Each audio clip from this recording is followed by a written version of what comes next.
the Civil War Collectible Channel. My name is stevemnsn and I am the Civil War Guru.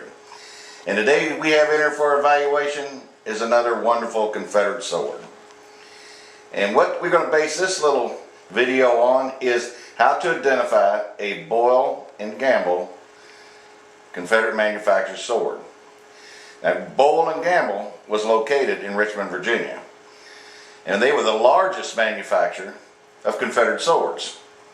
And they made a variety of Confederate swords. This particular one in front of us is a foot officer's model. And this would have been for lieutenants on up. They had a top stitch scabbard, which runs along the top. It's folded under here and then seamed at the top. And the mounts, we'll look at the mounts on the back. The bands here are pinned on the back, not screwed. We go down to the drag, and the drag is also pinned, and it is two-piece.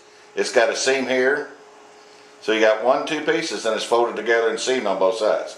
So that's another little indication of a Boyle and Gamble. Now we're going to get up close here with the camera. So I'm going to step back so the cameraman can get up here.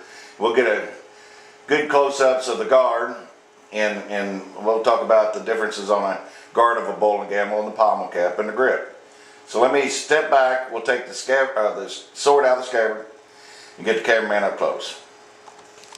Okay, now we got the sword out of the scabbard, and we can look at the bands on the mounts, and right here you can see the pin. Now this band is slid down, and you can see the hole and the hose. So this band should slide up, but it's been there forever. So we're not going to touch it because it distorts the patina. And now you can see the top stitching on the scabbard. And of course, if we go down to the drag again, you'll see the single hole for the pin. This particular sword has had a repair down on the bottom part. It's a period repair. It's done what looks like some oilcloth. Alright, now let's go up to the sword. The sword has got a 31.5-inch blade, and Boyle and Gamble etched most of their sword blades. This particular blade is also etched. And of course, it's been used to hell and back, should I say, but you can still see, of course, I don't know if the cameraman will pick it up, we'll see it in a minute. You got a Confederate banner here, and then on the back we have the CS. Now let's move up to the handle itself. On this particular handle, we have a wood base, and then you can see that it's been wrapped with leather, and then you can see the copper single wire to finish it off. And you can see that this particular sword has about 15% of the original leather on it. This sword was just used and used and used. So it's seen a lot of combat use. Now I'm going to take the sword and roll it over here. Hopefully the cameraman can get it. We got the lighting. We'll look at the pommel cap. And if you look at the seam right there, the pommel caps are done in two pieces. And then you can see the crude laurel leaves running down. But it is a two-piece unit. I'm going to get up here and roll it back over.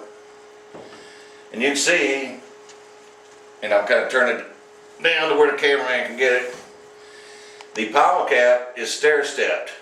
This is indicative of a Boyle and Gamble sword. Boyle and Gamble's had the slot for the sword knot.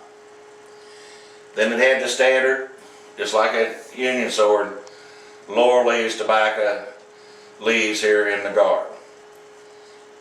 And so that's pretty much standard for a Boyle and Gamble sword. And again, back in the blade, we want to mention that it does have a non-stop fuller that tapers up right through here.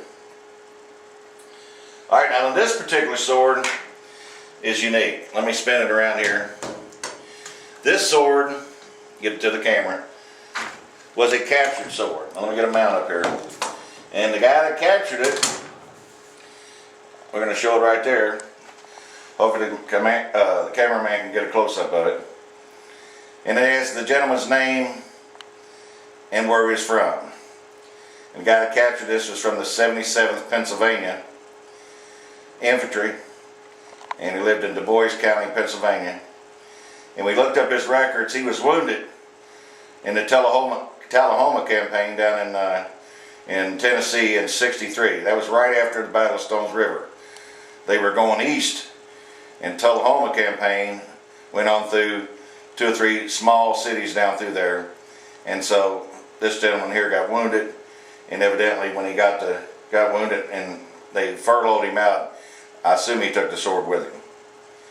But this is a wonderful piece of history.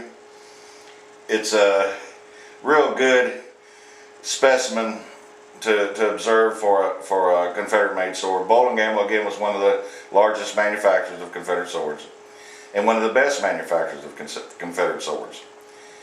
So the cameraman's going to get a few more close-ups of it, and I hope you enjoyed it. So from the old Civil War guru, have a great day.